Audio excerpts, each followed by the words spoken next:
এখন কিন্তু আমাদের ছেলেরা সালাম দেওয়া ভুলে গেছে। ভবিষ্যৎ বাংলাদেশকে, এই নতুন বাংলাদেশকে যদি আমরা নতুন করে সাজাতে চাই, তাহলে আমাদের ধর্মীয় শিক্ষার হাতে সবচেয়ে বেশি আগে হাত দেওয়া দরকার। এবং আপনারা যে আয়োজন করেছেন, সেই আয়োজনের ফলাফল ইনশাআল্লাহ সুন্দর হবে। এই দাবিগুলো যেন সব জায়গায় আমাকে পৌঁছে যায়, এই কামনা করে মহান আল্লাহ তাআলা শুকরিয়া আদায় করি। আর ধন্যবাদ জানাই যারা এই সুন্দর আয়োজন করে বাংলাদেশে এই কথাগুলো ছড়িয়ে দিলেন, বিশ্বব্যাপী ছড়িয়ে গেছে আজকের এই কথা। এই দাবিগুলো যেন সঠিকভাবে পালন করা হয়। সবাইকে ধন্যবাদ। আসসালামু আলাইকুম। মাশাআল্লাহ, ধন্যবাদ অধ্যাপক ডক্টর সফিজুল আহমদ স্যারকে।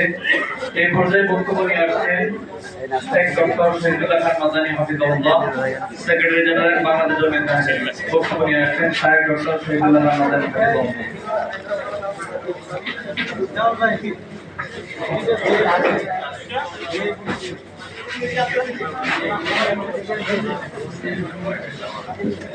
السلام عليكم ورحمة الله وبركاته. الحمد لله رب العالمين والصلاة والسلام على عبد الله ورسوله نبينا محمد وعلى آله وصحبه أجمعين. বাংলাদেশ জমিয়ত আহলে হাদিসের অঙ্গ সংগঠন জমিয়ত শুরবায়ে আহলে হাদিস কর্তৃক আয়োজিত আজকের এই প্রাথমিক বিদ্যালয়ে ধর্মীয় শিক্ষক নিয়োগ যৌক্তিকতা ও বাস্তবতা শীর্ষক জাতীয় সেমিনার 2025 এর সম্মানিত সভাপতি, মাননীয় প্রধান অতিথি ও প্রবন্ধ উপস্থাপক ও অন্যান্য অতিথি এবং আলোচকবৃন্দ, সমবেত সুধীবৃন্দ, আমরা সময়ের দিকে শেষ প্রান্তে পৌঁছে গেছি। আমি মনে করি যে সব প্রবন্ধে মূল্যবান গবেষণামূলক সমস্যা সমাধান সবকিছুই এসে গেছে।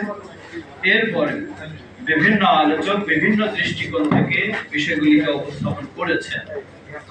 তবে সবকিছুর মূলে কৃতজ্ঞতা জানাই আমাদের স্নেহভাজন জমিয়ত শুরবায়ে আহলে হাদিসের দায়িত্বশীল বৃন্দকে।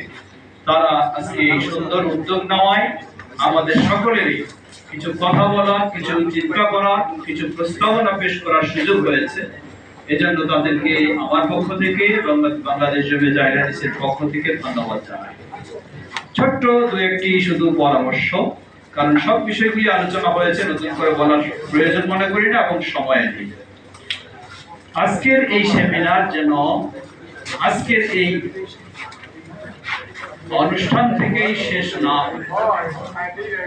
যতদিন না আমরা সফলতার পূর্ণতায় পৌঁছবো ততদিন বিভিন্ন ধরনের কর্মসূচি আমাদের চলতেই থাকবে ইনশাআল্লাহ। দ্বিতীয়, আমাদের দীর্ঘ ধৈর্যের পরিচয় দিতে হবে, কারণ যেটা আজকে আমরা শুনছি সেই স্বাধীনতা থেকে আজ পর্যন্ত যে জিনিসটি নেই, সেই জিনিসটি কিন্তু একদিন দুদিনে হয়ে যাবে এমনটা আশা করা ভুল। অতএব